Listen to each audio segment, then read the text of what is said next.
Welcome to this week's edition of Seekers of Meaning, the podcast TV arm of Jewish Sacred Aging. I'm your host, Rabbi Rick Jacobs. Thank you very, very much for joining us today in what I promise you will be a very interesting and exciting conversation.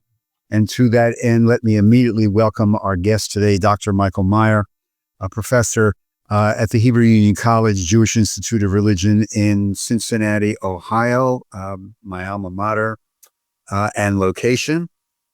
Dr. Meyer is back with us. A while ago, we were honored to have him discuss his book on Leo Baeck, and we are doubly honored to have him back today to talk about his brand new book published by the CCR Press called Above All, We Are Jews, a biography of Rabbi Alexander M. Schindler. The book looks like this. To my colleagues out there, especially colleagues of my generation or a little bit younger, this is a must read. You will run through it. You will find it fascinating, entertaining, educational, and enlightening. Dr. Meyer, thank you very, very much for joining us. I really am very, very grateful, and congratulations on this book. It's great. Thank you. To use a very New Jerseyan phrase, it's great.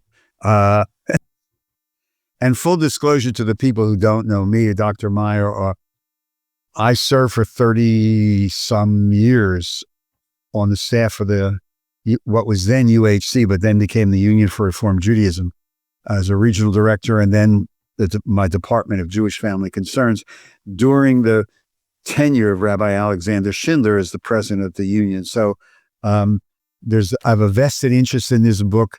I know a lot of these people in this book in many, many different ways. So it was fascinating to read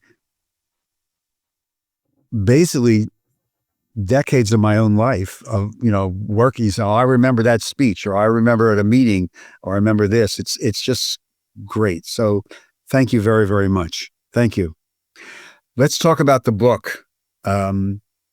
So I guess the first question, Dr. Meyer, is what drew you to write a bio of Alex, and why now at this time?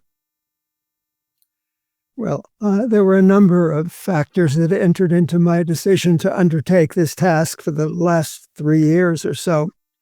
First of all, I recognized that in Alexander Schindler, we had perhaps the most important leader of American Reform Judaism in the 20th century. And no one had written a comprehensive biography of this important individual.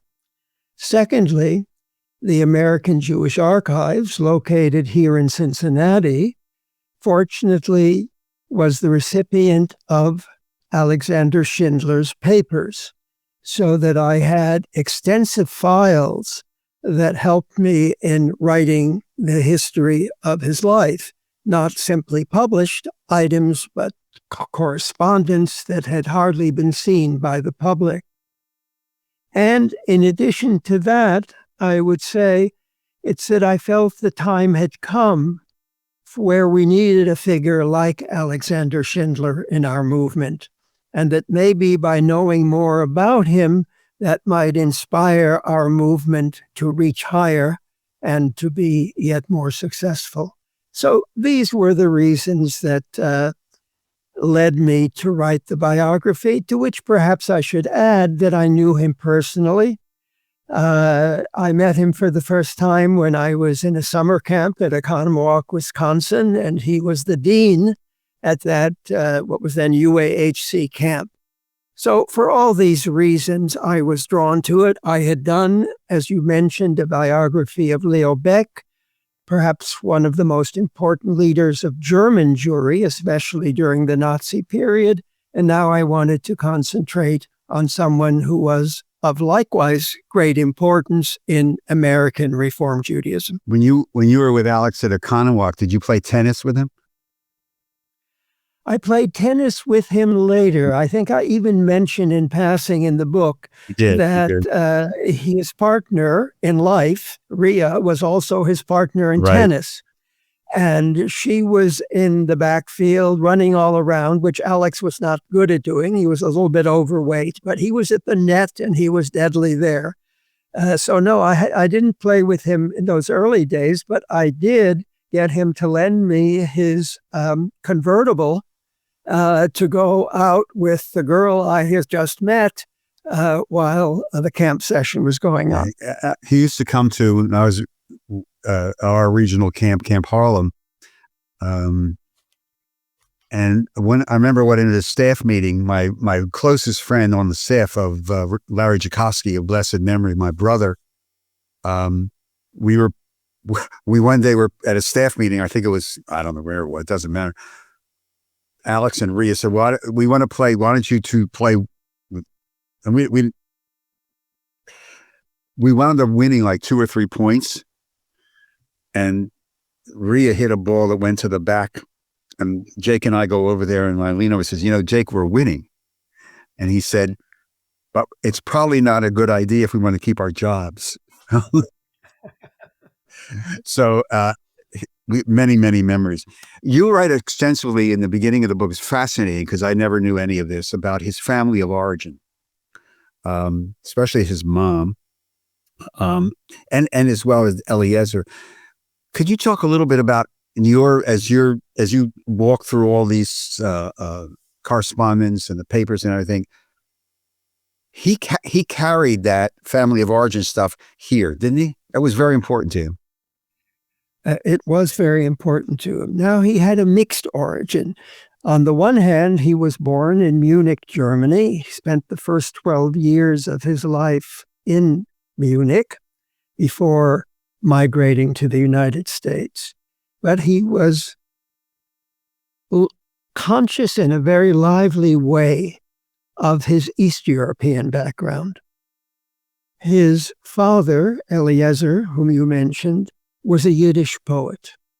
And Alex Schindler really, I think, saw himself far more as an East European Jew, as a Jew of a Galician background than a Jew of the German tradition. He loved to use expressions in Yiddish. He was very much influenced by Hasidism. He avoided use of the German language, avoided trips to Germany as much as possible, so that made him a figure in Reform Judaism that represented a newer generation. The older generation of American Reform Judaism was very much influenced by the German tradition, by German Jewish thinkers.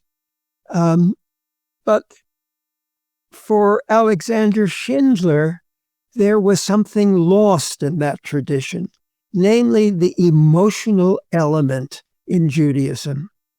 He was attracted to mysticism, not in the technical sense of Kabbalah, but in the sense of a relationship to God, which was based no less upon feeling than it was upon reason.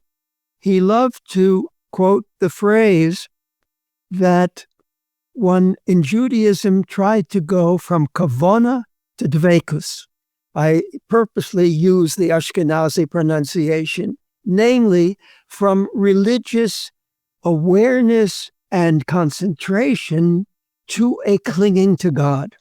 In other words, not a rational relationship to God, not believing in God out of any particular argument, but rather a belief in God that came out of the soul more than it did out of the mind. I think as for those of you who will read the book, and you should, can't tell you what to do, but I recommend it. And in taking a look now historically, I would say it's safe to say that Schindler was a very transitional figure in American Judaism. I say that because I was ordained in 1972. He had just become he was about to become I forget, at the biennial in New York when Eisendrath passed away. And it was during the rabbinate of my generation, under his leadership, that all these revolutions took place, that the cleaving, the interfaith relationship, the revolution, the LGBT revolution, the spirituality revolution, the music revolution, the feminist revolution. Sally was in my class. All of this, as you read the book, he favored. At the same time, as you say, part of his, one foot was back in Eastern Europe. So is it safe to say that he now historically could be seen as the transitional figure in American liberal Judaism? Well, in part, he was that figure. In part, he was the result of that transition. What I find particularly interesting, Rabbi Andrus, is that not in all of these areas was he without ambivalence. Right. In the book, I write about his relationship to gay rights, for example. And he talks about the fact that initially he was very much under the impression that the theory that homosexuality, the term used at that time, was a disease, was the correct way to understand it, as many psychiatrists at that time did understand it. And it was only through an inner struggle that he was able to come to the opinion that gay and queer people should be regarded not as suffering from a disease, but should be suffering as possessing a sexual identity which was as valid as any other. Yeah, that's why I wanted to, because in reading the book, it's fascinating, again, to see this, whether the word struggle is the right word for him. You write extensively about, in the chapter on the outreach program, about his, I think you used the word ambivalence sometime, about rabbis who officiated intermarriage. He wouldn't do so at his own child's. The struggles, but at the same time, the movement, he was the figure that was leading a lot of these revolutions. And yet you had this picture of a very complex, but practical person with internal contradictions, yet with a vision. And that's why I think in reading the book, you just get so much of an appreciation of this man. Well, what I think you see is that he wasn't a hidebound ideologue in any way. That, as you said, he struggled with these issues. And with regard to the matter of outreach, for which he is, after all, best known, he certainly was a proponent of it. He was a proponent of it from the time he was very young, because his father was a proponent of inreach and of missionizing. He sometimes said, if you don't have a mission, you don't have a message. So he certainly wanted the non-Jewish partner in an interfaith marriage to feel at home. But he also recognized that if the individual felt entirely at home in the congregation, and if the rabbi had officiated at that interfaith marriage, there was the possibility that Jews would be lost, if not in that generation, in the next generation. He called that the sting that comes along with the honey being the freedom that Jews enjoy in American society to mingle easily with non-Jews in universities and other settings. But the result was a diminution of the Jewish people in the future. And that concerned him particularly as a refugee from the Holocaust. Alexander Schindler had a profound consciousness of the Holocaust and its effect throughout his entire life. I mention in the book that he wrote his bachelor's thesis at CCNY on the question of the Nazis and the Jews as reflected in the Nuremberg trials after the war. He was concerned about the fact that the number of Jews was being diminished as a result of the honey, the open atmosphere in which Jews lived. I mention in the book that at one point he even considered having 6 children, one for each of the million Jews who had been killed in the Holocaust. As it turned out, he ended up with only 5 children, not quite 6, including a pair of fraternal twins. So there was the ambivalence. On the one hand, he wanted the congregations to be welcome.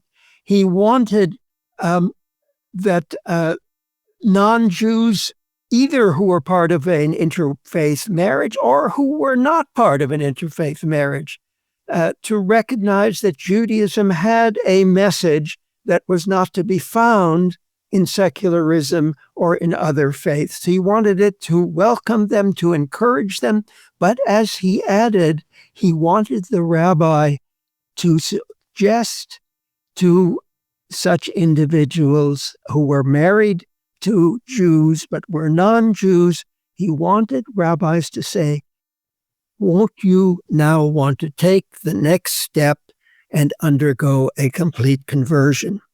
Because in conversionary marriages, the chances of the children being raised in Judaism were greater than in the case of an interfaith marriage. During, and even now, but especially during Alex's time, when you would go to the biennials, you would go to meetings, and the word coming down was, we're booming, we have more congregations, people are joining, this is the wave of the future. Interesting enough, in the book, you really pulled the curtain back on some of the internal challenges, financially, population-wise, demographically, that things were not always as rosy as the speeches from the dais at the biennials or the meetings were. Could you just talk a little bit about that? Well, there were, of course, financial ups and downs, depending largely on what the stock market was doing in the United States and how donations were coming in.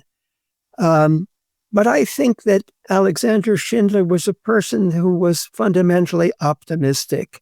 And you have to remember that during the time that he was the president of the Union, the Reform movement had become or was becoming the most populous of the American Jewish denominations, which had not been the case in the time of his predecessor, Maurice Eisendrath, when conservative Judaism was the most populous.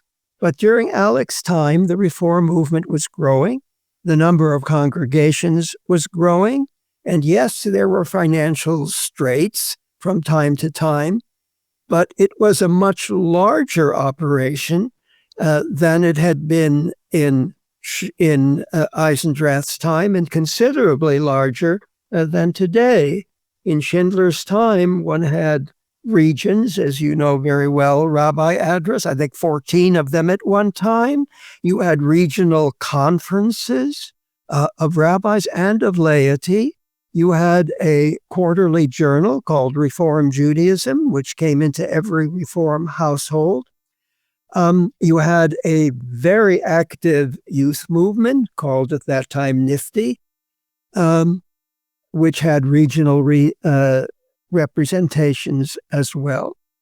There was every reason, I would say, to be optimistic during those years from 1973, when he first became president, until he retired from the presidency 12 years later in 1995. One of the things that we remember about Alex Schindler is his ability to hold 5,000 to 6,000 people in the State of the Union, as we used to call it, speech at the biennial, or even in a meeting, or at a sermon at a synagogue when he would come and speak at a synagogue. You write that this idea of the sermon was to be a skillfully crafted oratory with humor, verve, and content elevated by emotional crescendo, which is a great line. What's happened to that? Well, let me say, first of all, that he was a master of oratory, a very different kind of oratory from that of his predecessor. Maurice Eisendrath had been very alliterative and very dramatic in his State of the Union addresses. I was quite young, but I attended at least one of those. Schindler's had a poetic soul, and his sermons, therefore, had a poetic quality to them. He was very careful and talented with regard to the figures of speech that he used, so that his States of the Union addresses were always the highlight of biennial conferences, which during his time drew as many as 5,000 participants. But with regard to the question of the sermon generally, I share with many of the people of my and your age group great sorrow that the sermon in the local congregation is no longer what it once was. It lacks that inspirational quality, to say nothing of any sense of rebuke for moral failings on the part of members of the congregation. Instead, one has a situation, and I have sought developing over the years when I listened to student sermons here at Hebrew Union College, more and more the sermons began to focus on my life, not my message, so much as my life. Here's what I learned and what you can learn from me. Leo Beck, as I think I mentioned when we spoke about him, took pride in the fact that he never used the personal pronoun I in his sermons at all, at least not in his first congregation. In sermons today, the word I is omnipresent, and I think a great deal is lost on that account. We have much lower attendance at religious services in the Reform movement than we used to have. In part, that is true to the decline of liberal Judaism and liberal religion in general, I would say, within this country in the last decades. But Schindler, as I said, was optimistic, and he had a great hope that what would follow after him would continue the upward curve that he was able to encourage and propagate in his own time. You write in the book, and again, we're speaking with Dr. Michael Meyer, the author of a brand new CCAR Press biography, Above All We Are Jews, a biography of Rabbi Alexander Schindler, a must-read for many of us. You write is a section in the book talking about politics and social justice issues, and also the issues around Black-Jewish relations during Alex's tenure, which were, again, not one-dimensional, very complex. And I remember a board meeting, actually, at one of the fancy hotels in West Palm Beach, where he invited Jesse Jackson to speak to the URJ board, which was an interesting conversation in its own right. Talk to me a little bit about his journey with Black-Jewish relationships during his tenure. Well, first, with regard to Andrew Young. Andrew Young had been appointed to political office by Jimmy Carter, and he had met with the representative of the Palestine Liberation Organization at the UN which was against American policy. And not long after that, Carter had fired him. And the Jews were blamed for that, although the Jews were not responsible for it. Schindler was not in favor of an American diplomat meeting with a representative of the PLO, because we have to remember that at that time, the PLO did not recognize the existence of the State of Israel. As for Jesse Jackson had made some remarks that could be regarded as anti-Semitic. Schindler obviously could not accept the anti-Semitic attitudes that these two men had given voice to. However, one of Schindler's basic qualities was his tendency to forgive. He did not believe that someone like a Jesse Jackson or a Andrew Young could not be made to look upon the Jews more favorably and be more conscious of their concern for the State of Israel as a part of their Jewish identity. This quality of forgiveness, I should mention, meant also that he was ready to forgive rabbis if they engaged in acts that were not on the highest moral level. Teshuvah, repentance, was a quality that for Schindler was very central to Judaism, and it applied to both Jews and non-Jews, both whites and blacks. Yeah, you write about this in the book, and is very real. Again, looking back and having lived through some of that with him and on members of the staff, the whole social justice political platform. Where would Alex stand today on some of this? He was an immigrant, and you write about and you just mentioned that one foot still in the old country in Eastern Europe.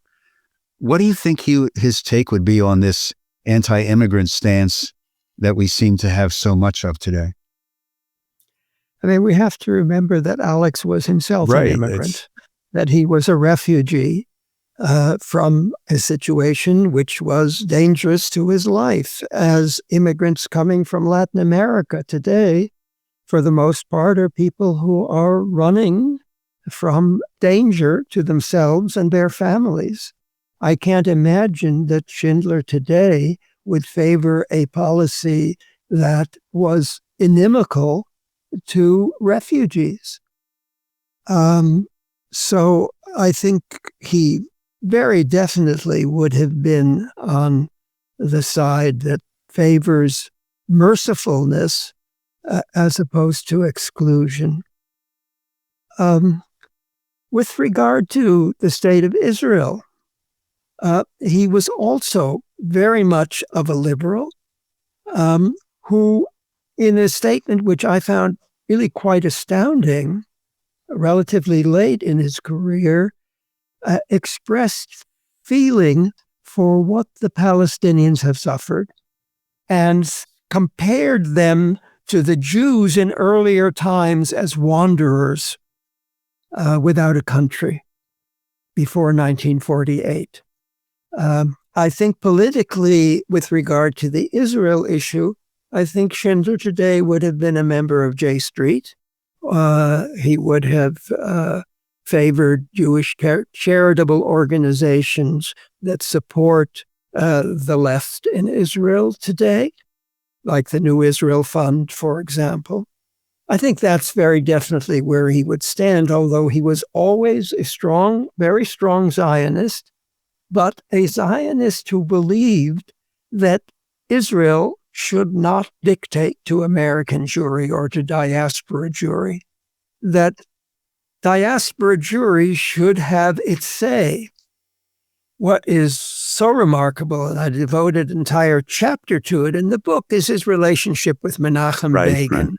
When Begin was elected in 1977, American jury was aghast. Here was an ex-terrorist who was now the prime minister of Israel. And the remarkable thing is that the liberal Schindler and the conservative Begin established a very profound relationship together, a personal relationship, which lasted until the end of their lives. Why was that the case? Because for them, being a Jew was more important than being an Israeli or an American. That's why it chose as the title of the book, Above All, We Are Jews, which is a quotation from Schindler, but which could as well have been spoken by Menachem Begin. So although they had very different views, they remained close. Schindler, when he became head of the President's Conference, the Conference of Presidents of Major American Jewish Organizations, and thus the spokesman for virtually all of American Jewry, he made it a point of stressing that American Jews should not be simply echoes of Israeli policy, and that and there were some that were serious issues between them. For example, over the Vietnam War, where as a liberal he was very much opposed to that war, whereas Israel had a reason to believe that it was in its interest for the Americans to carry on the war in Vietnam. Similar situation developed later with regard to South Africa, where, again, there was a difference between liberal American Jewish opinion and the Israeli need to have an ally on the African continent. So there were these problems that arose, and that Schindler was able to manage them in a remarkable way. Another issue was a question, what kind of a relationship should Reform Jews have to Orthodox Jews? What bothered him greatly was when Reform Jews were willing to sacrifice their principles lest Orthodox Jews object. And so he did not want Reform to become, as he put it, a tinsel imitation of Orthodoxy. He said that a few times.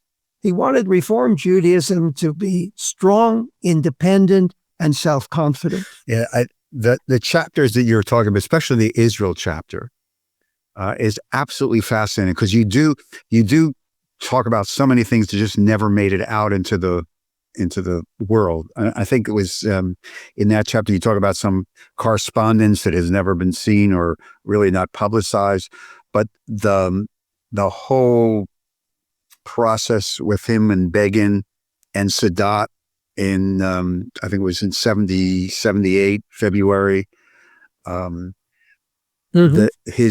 The challenges of becoming the spokesperson for the Conference of Presidents, that story about that analysis there, also very fascinating. And also fascinating, and some of my colleagues and lay leaders who lived through this, some of the internal conflicts, struggles, disagreements, agreements, push-pull with ARTSA, the Reform Zionist organizations, Rabbi Hirsch, blessed memory, and how he was able to, what the right word is, not maneuver, but perhaps maneuver, but always try to get some sense of vision. His idea of a visionary, even though there are things, as you mentioned before, that he may have been struggling with, was really, I think, one of the secrets of the success of the movement during his tenure. He stood before a group of people at a biennial and said, "This is my vision. This is where we want to go. I invite you to come with me. We will have disagreements, but as you said in the title, we're all Jews. We're always moving forward." Where do you think he would be now? Speaking of Hebrew Union College Jewish Institute of Religion, with and the birth of the outreach program with his decision to ordain students who are involved with spouses, partners who are not Jewish? I know it's speculative, but I think he would say if there were a sufficient number of qualified candidates for the Reform rabbinate in the United States, it would be desirable to limit admission to individuals who were not in an interfaith marriage, because he believed that such in-marriages were more likely to produce a progeny who would be active Jews.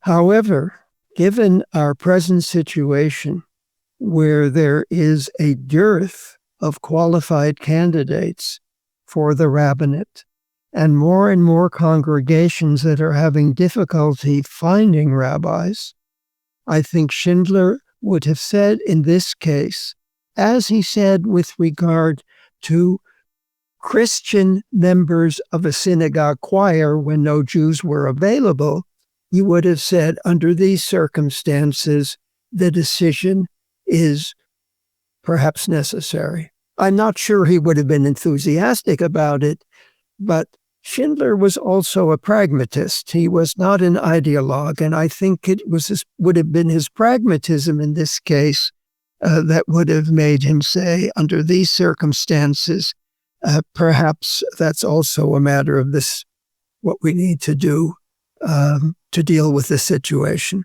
It's similar in a way to his feeling about outreach, that under these circumstances, we don't have the power to put an end to interfaith marriages. We should therefore try to deal with the situation that is at hand and make the best of it through programs of outreach, classes in Judaism for the non-Jewish partner, and welcoming of such individuals in the hope that they would ever more associate themselves with the Jewish community and assume a Jewish identity. Before we run out of time, I have to ask you to just talk a little bit about, because you allude to it during the book, and then towards the end, his relationship with Rhea and his own family.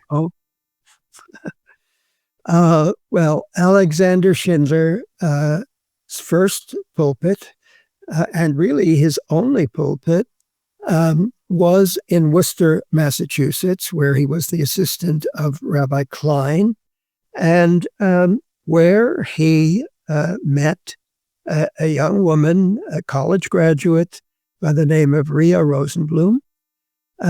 They fell in love, and Rhea became a rebbitzin. She did not have an active career of her own, but as was the case in those days, she devoted herself to the career of her husband.